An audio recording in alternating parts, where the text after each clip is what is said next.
السلام عليكم ورحمة الله وبركاته. حياكم الله أحبائي طلاب الصف الخامس الابتدائي. مرحبا بكم مجددا في مواصلة لمراجعة لمادة الرياضيات. اليوم إن شاء الله نكمل ما انقطع من حديث في شرح كراسة التطبيقات. الآن في صفحة 34، صفحة يا أبطال صفحة 34 من كراسة التطبيقات. السؤال العاشر. نبدأ مع السؤال العاشر ومع أحد الطلاب يبدأ لنا ويحل المسألة الأولى. اقرأ السؤال يا زياد وحل المسألة رقم 10. اقرأ السؤال رقم 10 يا زياد. حل المعادلة 8 ناقص ها يساوي 4 هو ماذا تمثل الهاء هذه يا زياد؟ 4. الهاء أنت 4 معناه أنت تقول إن قيمتها 4. الهاء إيه هذه يا زياد يا أبطال يا أحبائي الطلاب هي عبارة عن متغير. الهاء حرف، والحرف نسميه متغير لأن قيمته ليست ثابتة وإنما تتغير. أحيانا تكون الهاء قيمتها 4، أحيانا تكون قيمتها 5، أحيانا تكون قيمتها 7 بحسب السؤال. فثمانية ناقص هاء هذه عدد، 8 ناقص عدد يساوي 4. إذا فعلا العدد هذا هو 4 لأن 8 ناقص 4 يساوي 4. فإجابة زياد صحيحة، فها قيمتها تساوي 4. إذا حل المعادلة هو ها تساوي 4 والإجابة الصحيحة هي الإجابة ألف. ممتاز ممتاز رائع يا زياد، أحسنت بارك الله فيك. ننتقل إلى طالب آخر ومعنا الطالب إبراهيم الهويدي. إبراهيم السؤال رقم 11. نعم أستاذ. اقرأ السؤال بارك حل الله فيك. معادلة حل معادلة 21 يساوي 7 س هو ما هي العلامة بين السبعة وبين السين يا إبراهيم؟ ضرب. ممتاز، ضرب. علامة الضرب تختفي، يعني 7 ضرب عدد يساوي 21. ما هو هذا العدد؟ 7 ضرب 3. ممتاز، 7 ضرب 3. إذا قيمة السين المجهولة في هذه المسألة يا أبطال هي 3. هذا الحرف المجهول قيمته 3، فحل المعادلة هو 3، يعني السين تساوي 3. هذه قيمة الحرف المجهول. أحسنت يا إبراهيم، ممتاز بارك الله فيك. ننتقل إلى طالب آخر ومسألة أخرى. من لدينا من بين الطلاب؟ نختار أحد الطلاب وليكن الطالب سعد مجدل، سعد القحطاني.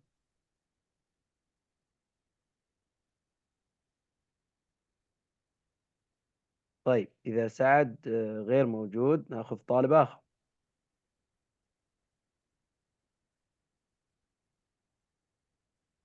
سعد القحطاني أو سعيد الدوسري.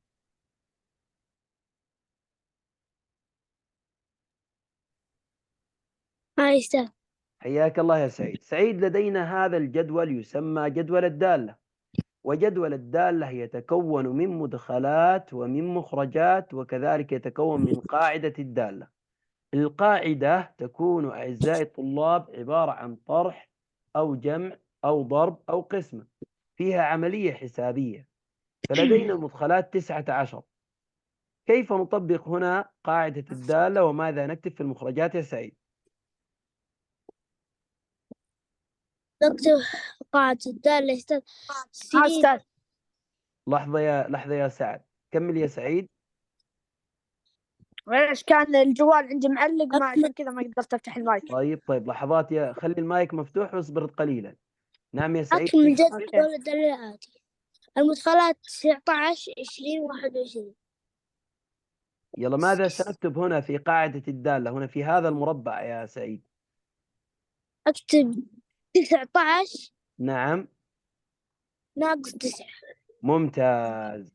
إذا عندما تكون يا أبطال المدخلة 19 نروح نبدل 19 هذه مكان السين، نضعها مكان السين، فتكون 19 ناقص 9، وعلى طول نكتب الإجابة في المخرجات. 19 ناقص 9 كم تساوي يا سعيد؟ 10. تساوي 10. 19 ناقص 9 10. ممتاز. طب يلا الآن نطبق جدول الدالة في القاعدة الثانية. عندما تكون المدخلة 20 نبدل السين ب20 فيصير هنا نكتب 20 ناقص 9. ممتاز. 20 ناقص 9. كم الناتج؟ 20 ننقص منها 9. 20 ناقص من 9 يساوي 11. يساوي 11. ممتاز، أحسنت. الآن ننتقل إلى الأخيرة 21. نستبدل السين ب21، نطبق قاعدة الدالة س ناقص 9 فتصير 21 ناقص ناقص 9 9. كم تساوي الناتج؟ 12. 12. أحسنت يا سعيد. ممتاز، بارك الله فيك يا سعيد. إذا لاحظوا أحبائي الطلاب، الآن قمنا بإكمال جدول الدالة. جدول الدالة عبارة عن مدخلات، نأخذ قيم المدخلات نعوضها تحت مكان المايك. أي سين، نعوضها أي أبطال إن نضع مكان السين هذه المدخلات. طيب، ونكتب المخرجات. النواتج هي عبارة عن مخرجات. يلا الآن نكمل مع الطالب سعد القحطاني. ها أستاذ أسمع. يلا يا سعد، عندنا الآن جدول آخر وفي قاعدة غير قاعدة سعيد. سعيد كان عنده قاعدته الطرح. ما القاعدة هنا؟ ما العملية الحسابية الموجودة في هذه المسألة؟ واللي هي 4 ضرب 3 مثلا. يعني ممتاز. يعني 4 س هذه معناه 4 ضرب س، وهذه السين متغير، قيمتها تتغير مو بثابتة. مرة أيوه. راح أحطها ب3، ومرة راح أحط السين ب4، ومرة أضع السين بكم؟ 5. يلا نطبق القاعدة. كم تصير هنا؟ 3 ضرب 4 يساوي 12. ممتاز. 4 ضرب 3 يساوي 12. وهنا 4 ضرب 4 يساوي 16. ممتاز. واللي بعدها ضرب 4 يساوي 16. 4 ضرب 5 يساوي 20. ممتاز. 4 ضرب 5 يساوي 20. إذا لاحظوا أحبائي الطلاب، إكمال جدول الدالة عبارة عن شيء بسيط وشيء سهل جدا جدا. فقط ما علينا إلا أن نستبدل المتغير الحرف بالمدخلات. كل مرة نستبدله بعدد من المدخلات ونكتب الناتج في المخرجات. وكل ما يتم هو عبارة عن عمليات حسابية، أحيانا جمع وأحيانا ضرب وأحيانا طرح وأحيانا قسمة. أحسنت يا سعيد وأحسنت يا سعد. ممتاز، بارك الله فيكم جميعا. ننتقل أحبائي الطلاب إلى جزئية أخرى. لدينا أيضا معادلات أحبائي الطلاب. هذه المعادلات ربما لن أحلها كاملة، سأترك جزء منها للطلاب. طيب، نرجع للمعادلات الثانية من جديد. انتقلنا الآن لصفحة 35. نختار أحد الطلاب. من لدينا من بين الطلاب؟ لدينا الطالب سلمان المنصور. السلام عليكم. وعليكم السلام، حياك الله يا سلمان. اقرأ السؤال الأول الذي يظهر في الشاشة يا سلمان.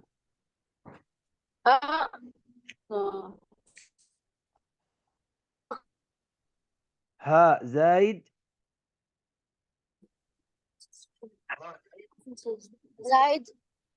زايد 8 يصير 15. ممتاز. ترى السؤال يا سلمان نبي نحل المعادلات الآتية. أحبائي طلاب، المعادلة دوما فيها علامة المساواة، شيئين متساويين، وهذه اسمها معادلة جبرية لأنها فيها حروف. فهذا 8 هذه القيمة أو هذه العبارة الجبرية قيمتها تساوي 15. حل المعادلة يا أبطال نعرف قيمة الرمز المجهول أو قيمة الحرف المجهول. يلا الآن يا سلمان أبيك تكمل يا سلمان. الها هذه عدد يا سلمان، عدد لو زودنا عليه 8 يعطينا 15. ما هو هذا العدد يا سلمان؟ لدينا يا سلمان عدد مجهول رمزنا له بالحرف ها. ممتاز، العدد هذا هو 7. إذا يا أبطال نقول أن هكذا إن حل المعادلة هو ها تساوي 7. ها تساوي 7. حل المعادلة يا أبطال يمكن نحلها ذهنيا بأن نسأل سؤال: ما العدد الذي نضيف إليه 8 يعطينا 15؟ العدد هذا هو 7. وبعض الطلاب يحلون هذه المسألة بخطة الحل العكسي، فيبدأ يعكس المسألة من النهاية، يقول 15 بدل زائد 8 يقول ناقص 15 ننقص منها 8 تعطينا 7، معناه العدد المجهول هو العدد 7. جزاك الله خير يا سلمان، بارك الله فيك، أحسنت. ننتقل إلى طالب آخر من لدينا من بين الطلاب. طيب، لدينا الطالب أسامة القحطاني.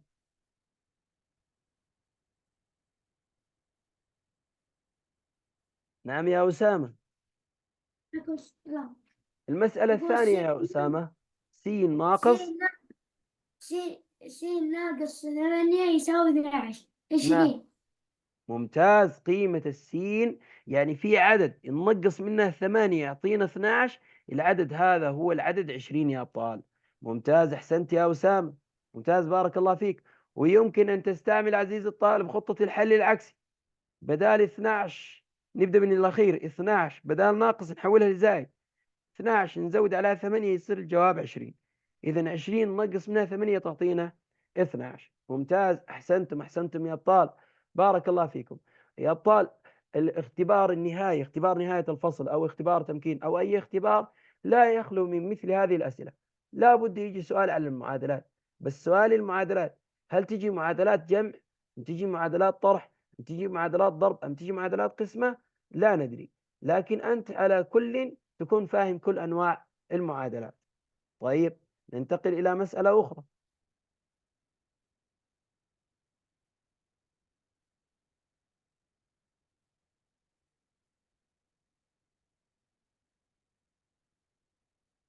طيب، هذا السؤال رقم 3. السؤال يا أبطال مقلوب، يعني مقلوب قليلا، في شوية لخبطة يا أبطال. نبغى طالب ممتاز ويكون فاهم هذا السؤال ويستطيع أنه يحله.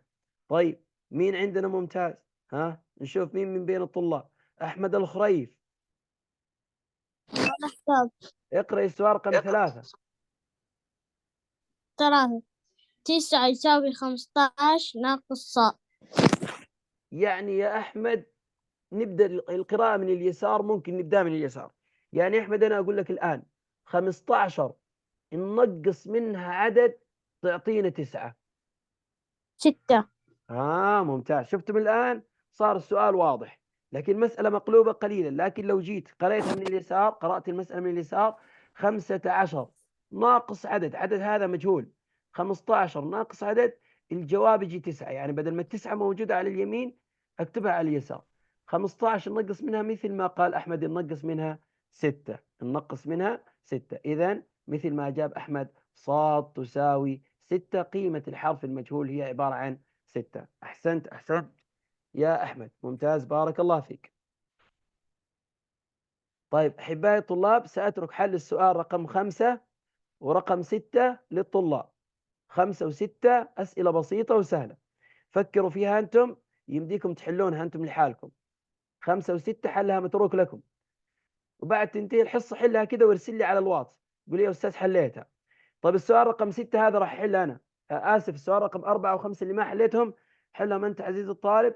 السؤال رقم 6 راح نحله مع أحد الطلاب.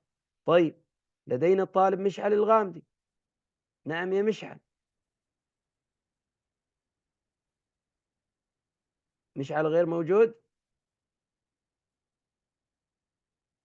طيب، ربما أحيانا المايك يعلق عند بعض الطلاب.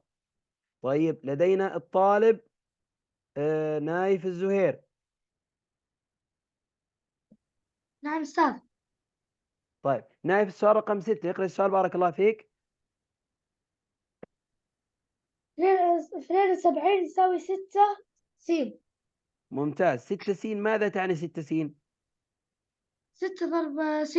ممتاز، يعني 6 ضرب عدد ما يساوي 72.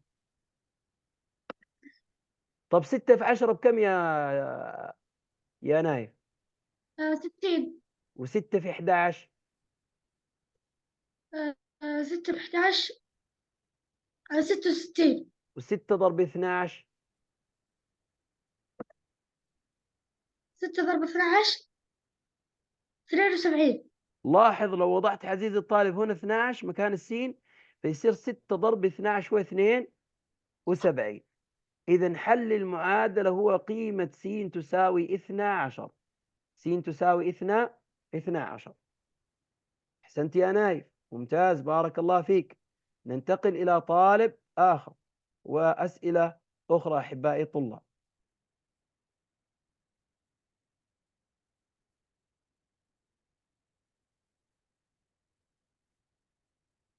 أحبائي الطلاب، أحيانا يعطينا جملة لفظية أو مسألة كلامية، ويكون مطلوب منا أن نحول هذه المسألة إلى رموز، معادلة بالرموز باستعمال الحروف والأرقام والعمليات الحسابية، ثم نقوم بحل المعادلة. لاحظ أحبائي الطلاب، هنا يقول اكتب معادلة لكل مما يأتي. مثلا أنا سأحل المثال أو السؤال الأول على سبيل المثال: عدد زائد 8 يساوي 9. عدد، هذا عدد مجهول ما ندري كم، في عدد نزيد عليه 8 يساوي 9. هذا العدد المجهول يا أبطال لا بد أن أرمز له بحرف. طب ما الحرف الذي أختاره؟ لك حرية الاختيار. يمكن أن نرمز للحرف بالرمز ألف، يمكن نرمز للرمز بالحرف س، يمكن نرمز للحرف بالرمز صاد. سنرمز له بحرف. عدد زائد يا أبطال نحط علامة الجمع الزائد. عدد زائد 8، وأحيانا تكون الجملة عدد مضاف إليه 8، مضاف يعني زائد 8 يساوي، نحولها ليساوي 9. أنا الآن كتبت معادلة، مطلوب إني أكتب معادلة، كتبت معادلة. طيب الرقم 2، مين يكتب لنا معادلة؟ رقم 2 محمد ماجد. نعم يا محمد. سم يا أستاذ. السؤال رقم 2. ناتج جمع 11 إلى عدد يساوي 35. كيف نكتب المعادلة؟ يا أستاذ نكتب ألف ألف زائد 11 يساوي 35. يساوي 35. ممتاز، أحسنت. لاحظ أحبائي الطلاب، يقول ناتج جمع، معناها المسألة فيها جمع. العدد 11 إلى عدد، هذا العدد مجهول ما ندري كم، ممكن أحط بداله ألف، ممكن أحط بداله باء أو جيم. إذن 11 زائد عدد يساوي 35. يعني نكتب ألف زائد 11 أو 11 زائد باء مثلا يساوي 35. كلها معادلات صحيحة، كلها تعتبر معادلات صحيحة. أحسنت يا محمد، ممتاز، بارك الله فيك. الله يعافيك يا محمد، بارك الله فيك. ننتقل إلى طالب آخر. ولدينا الطالب، من لدينا من بين الطلاب؟ لدينا الطالب نواف بن فهد. نعم. السؤال رقم 3 يا نواف. 9 مطروحة من عدد يساوي 12. كيف نكتبها يا نواف؟ 9 ناقص س يساوي 12. ممتاز. 9 ناقص س يساوي 12. لكن الأفضل يا نواف بدل ما نكتب 9 ناقص س، هو يقول إن 9 مطروحا من عدد. هذه 9 مطروحة من عدد، يعني هذا العدد باعتبار فيه عدد كبير مطروح منه 9، فالناتج يساوي 12. فلو عدلناها نقول كده س ناقص 9. هكذا الآن 9 مطروحة من عدد. ما هو العدد اللي مطروحة منها 9؟ اللي هو السين. 9 مطروحا من عدد يساوي 12، هكذا 12. طيب هل تستطيع تحل هذه المعادلة يا نواف؟ كم تكون قيمة السين؟ ممكن تستعمل خطة الحل العكسي كمان بعد. 21. ممتاز، س تساوي 21. يعني الآن معنى السؤال يا نواف، 9 مثلا مطروحا من 21 يساوي 12. فعلا لو التسعة طرحناها من 21 الجواب يجي 12. ترى التسعة مو العدد الكبير، التسعة العدد الصغير، وفي عدد أكبر من التسعة لو نقصنا منها 9 يعطينا 12. أحسنت يا نواف، ممتاز، بارك الله فيك. إذن يا أبطال الآن كتبنا معادلات وحولنا هذه الجمل اللفظية كلها إلى معادلات. ننتقل يا أبطال إلى صفحة جديدة ونقوم بحلها.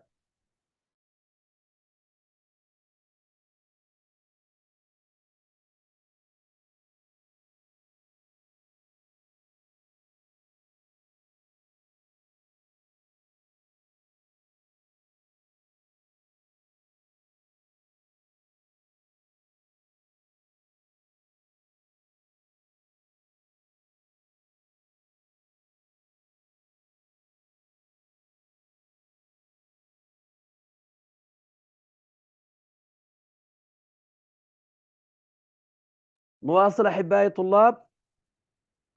لدينا السؤال التالي. من لدينا من بين الطلاب؟ الطالب إياد المصلب. نعم أستاذ. إياد، السؤال رقم 1.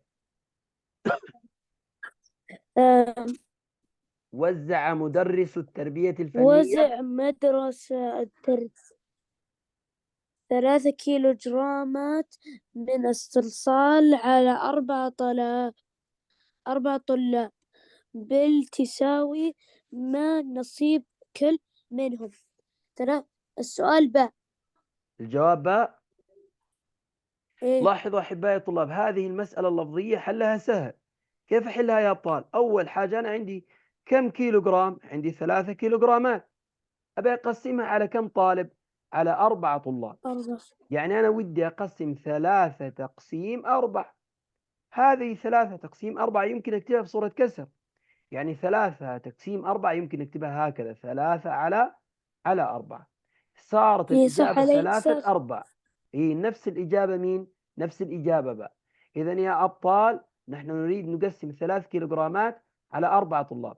ما نصيب كل طالب؟ كل طالب نصيبه 3/4 كيلوغرام. طب يا أبطال لو ودنا نحلها بالرسم، كيف بالرسم يا أبطال؟ أبرسم 3 دوائر. 3 دوائر مثلا على سبيل المثال. خلونا نمسح الدائرة هذه ونرسم دائرة أفضل. الآن سأرسم 3 دوائر. هذه الدائرة الأولى، هذه الدائرة الثانية، هذه الدائرة الثالثة، هكذا. أحبائي الطلاب، كل دائرة من هذه الدوائر تمثل كيلوغرام. لماذا أنا رسمت 3 دوائر؟ لأن لدي 3 كيلوغرامات. أبي أوزع ال3 كيلوغرامات هذه أحبائي الطلاب على 4 طلاب. كيف أوزع هذه ال3 كيلوغرامات على 4 طلاب؟ أحبائي الطلاب سأستعمل التقسيم، أقسمها. أجي عند الكيلوغرام الأول وأقسمها على 4. أقسم الكيلوغرام الأول على 4. لحظة يا أبطال،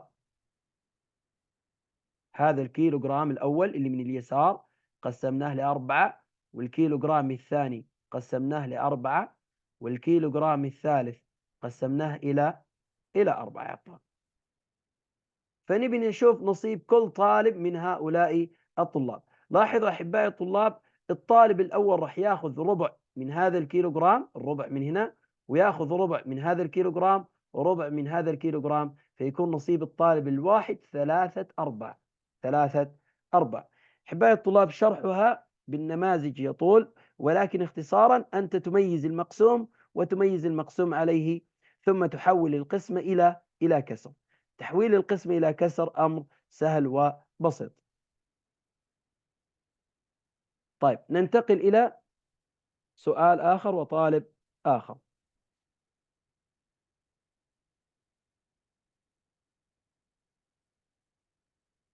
لحظة يا أبطال.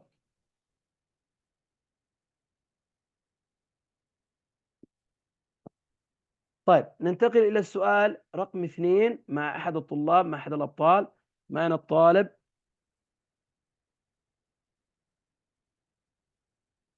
نعم يا مشعل. مشعل انضم إلينا ولا باقي؟ طيب من هذا الطالب ما غير مكتوب اسم؟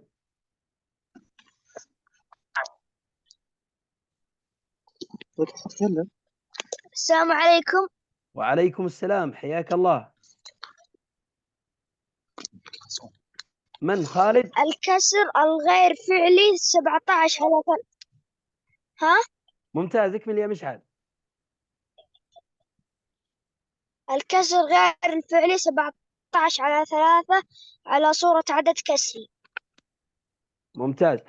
أحبائي الطلاب، ترى هذه المهارة مهمة جدا جدا، لابد الكل يعرفها. كيف نحول الكسر الغير فعلي في صورة عدد كسري؟ لحظة يا مشعل، مشعل تعرف أنت الكسر الغير فعلي؟ ما هو الكسر الغير فعلي؟ وش نقصد به كسر غير فعلي؟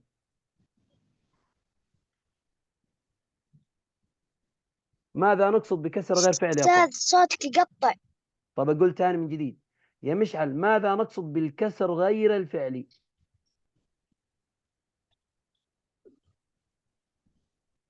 الكسر غير الفعلي قلنا هو الكسر الذي يكون بسطه بسطه أكبر من مقامه. ممتاز. الكسر الغير فعلي كسر بسطه أكبر بسطه من أكبر مقامه. من مقامه. ممتاز، أحسنت. طب هذا الكسر الغير فعلي نبي نحولها لصورة عدد كسري. عدد كسري يعني عدد وجنبه كسر. طيب سؤال يا مشعل، هل 17 تتقسم على 3؟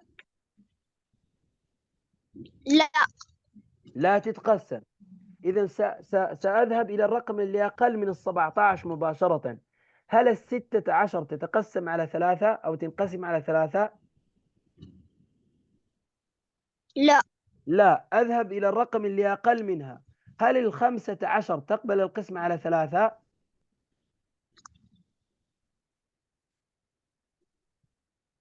أيوة تقبل. كم ناتج قسمة 15 على 3؟ 5. 5. لاحظوا يا أبطال، هذه ال5 نكتبها بعيدا قليلا عن علامة اللي يساوي. نكتب الناتج القسمة بعيدا لأن لدينا باقي، ونكتب خط الكسر يا أبطال أمام ال5. وتحت في المقام ماذا سنكتب يا مشعل؟ ننزل 3. 3 نفسها تنزل، ترى ما تتغير يا أبطال، 3 تنزل. باقي عندي البسط يا أبطال. ماذا سنكتب في البسط؟ نضرب 15 في 3 يعطينا 15. كم يبقى ال 15 تصير 17 2. ممتاز، رائع جدا جدا. أحسنت يا مشعل. مشعل يطبق الطريقة اللي قلناها يا أبطال. قلنا عشان تعرف العدد اللي فوق ممكن تضرب ال5 في 3. 5 ضرب 3 15. 15 كم يبي لها تصير 17؟ يبي لها 2.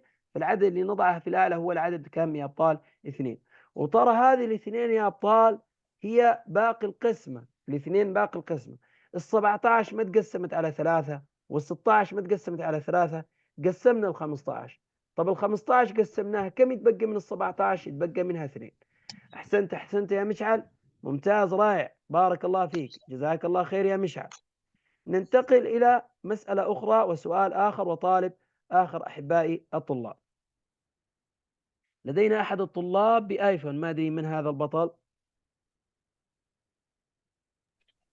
أنا أستاذ سعد مجد القحطاني، لأنه سعد. طلعني ودخلني من جديد. طيب لحظة بس يا سعد، خليك معنا نشوف الطالب هذا لو جاب. من هذا الطالب يا أبطال؟ أحد الطلاب ضغطت عليه آخر. أنا أريد الجميع إن شاء الله يشارك، أي طالب دخل معنا يشارك إن شاء الله. هلا أستاذ. من معنا يا غالي؟ الله يخرجك يا أحمد. هلا، أنا عبد الكريم ميمون. مرحبا عبد الكريم الميمون، حياك. أستاذ. نعم يا عبد الكريم. نعم يا عبد الكريم، تفضل يا عبد الكريم، تسمعنا؟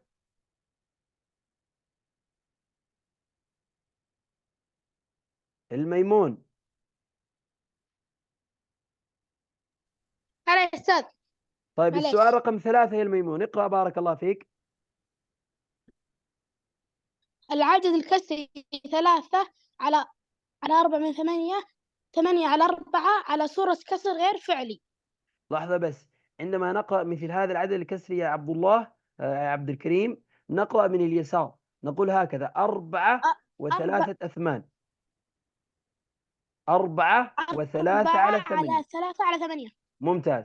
هذا نبي نكتبه على على صورة كسر. 3 8. يلا نبي نكتبه في صورة كسر غير فعلي. وعذرا يا أبطال ترى حل السؤال السابق هو باء غير فعلي. مشعل. طيب يلا كيف نكتبها الآن؟ عندنا خطوتين بنعملهم يا عبد الكريم، وش هم؟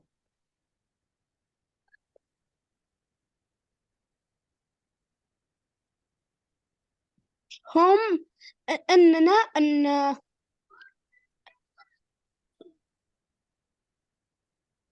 نضرب يا عبد الكريم. نضرب 4 في 8.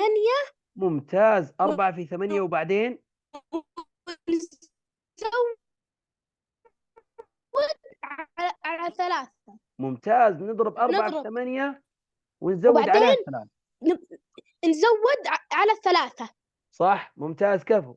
يلا الآن خطوة الضرب. يلا تعال نضرب 4 ضرب 8 كم يساوي 4 ضرب 8؟ 4 ضرب 8 يساوي 28. هذه 4 ضرب 7. 32 يا أستاذ. 4 ضرب 7 28 و4 ضرب 8 ب 32. ممتاز. طب يلا ال 32 نزود عليها الثلاثة اللي فوق. يصير 35. ممتاز. يصير 35. هذه ال 35 اكتبها فوق في البسط. والمقام ايش نكتب؟ استاذ صوتي يقطع. طيب يمكن بس يكون في إشكالية بالمقام 8. ممتاز. في المقام نكتب 8. أحسنت يا عبد الكريم. إذن الإجابة الصحيحة هي 35 على 8. الإجابة الصحيحة ألف. رائع يا عبد الكريم. أحسنت. ممتاز. بارك الله فيك. لحظات يا أبطال ودي أكمل الطلاب اللي ما شاركوا كلهم، وإن شاء الله نرجع للطلاب اللي شاركوا. لدينا الدكتور الطالب فهد العتيبي. فهد. هلا. حياك الله يا فهد. شوف السؤال رقم 4 يا فهد. اقرأ. العلامة المناسبة قرينة المقارنة بين كسرين. 4 على 7 و6 على 7 هي. ممتاز. لاحظ يا فهد الكسرين هذولي 4 على 7 و6 على 7. ماذا تلاحظ في المقامات؟ باء. الإجابة باء. إيه؟ طب العلامة هذه ايش باء؟ شو اسمها هذه العلامة؟ أكبر. هذه أكبر. لا أصغر. هذه علامة أصغر من. علامة أكبر من يا فهد مثل حرف الكاف. شوف حرف الكاف اللي فوق. حرف الكاف حق الكسرين هذه حرف الكاف كذا، وعلامة أكبر تشبه حرف الكاف. فهذه العلامة اللي عكس حرف الكاف هذه علامة أصغر من. فهذه 4 على 7 وهذه 6 على 7. ترى المقامات متشابهة نفس بعض. إذا المقامات متشابهة نقارن بين البسط. 4 أقل من 6، إذا 4 أسباع أقل من 6 أسباع. فالإجابة الصحيحة هي 4 على 7. أحبائي الطلاب انتهى وقت الحصة، يمكن أقل من دقيقة ويمكن يفصل الرابط. جزاكم الله خير. بارك الله فيكم. شكرا لكم على حضوركم وعلى انتباهكم وعلى استماعكم. نلتقيكم إن شاء الله في مراجعة قادمة بإذن الله. السلام عليكم ورحمة الله وبركاته. نعم أستاذ. نعم اسمعك. إجابتي صحيحة. صحيحة. ممتاز. بارك الله فيك يا فهد. إجابتي صحيحة. إلا صح.